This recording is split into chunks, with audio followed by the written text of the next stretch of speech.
right, I'm ready to roll. Okay, as you now know, my name is Ashley. If you follow me online, I'm also known as Baxter404.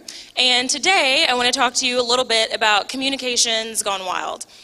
When you hear that phrase, you probably get a mental image of those old school Girls Gone Wild videos where young co-eds are talked into showing their goods for 15 minutes of fame and some cold hard cash, something like that. But anyways, communications gone wild is a lot similar.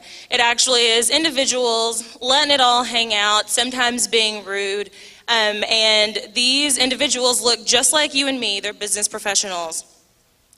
We, as business professionals, really seem to love business casual a lot. People roll out of bed, they drag themselves into work, and they're there. A lot of times people kind of forget hygiene. You may not comb your hair, may not brush your teeth, and you find yourself sitting to pigpen in your morning meeting. This is something that has become really common because people leave their manners and their hygiene sometimes at the door. Right now in our world, it's not just enough to talk, or not just enough to look like you've been sitting at home on your couch all day. We want to talk like it too. How many of you have ever been in a meeting and heard profanity? I know I'm not alone. Okay. How many of you have been in a meeting and used profanity? All right, you're my kind of crowd.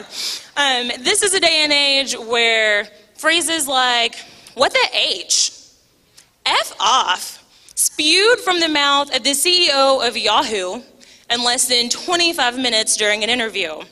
She was being interviewed by the founder of TechCrunch, Michael Arrington, and he started the conversation off with, how the F are ya? And it just kind of seemed to roll down the hill of professionalism from there. You have to ask yourself, if she's comfortable using this kind of language in her position and riding the F-bomb all the way down till it explodes, is that really a good thing for business? I mean, people using that kind of language can sometimes be positive or sometimes negative, but a lot of times people do it to get attention, and they do it because it's really the easiest way to garner some buzz about yourself because you were provocative and you used profanity. When someone like her, you can't see the slide very well, but it says I'm CEO bitch, and it's from The Social Network. But when someone like her uses it, is it okay for her employees to use it? I mean, she's the CEO and she's using that kind of language. And if she talks like that in a public platform, you can only imagine how she sounds when she's behind closed doors and only the ears of Yahoo can hear her. But it doesn't stop there. Companies are using this kind of shock factor to sell us stuff all the time. Take this ad from Geek Squad. We all know what it implies. You don't have to say it, but we know what it means. And yeah, it's funny, but is that really going to make you pick Geek Squad for all your computer repair needs? Or how about this show? Once a week during primetime television, you can watch this show. It's rather funny, and it just happens to have the S word in its title. Do you think people would stop watching it if it were Stuff My Dad Says?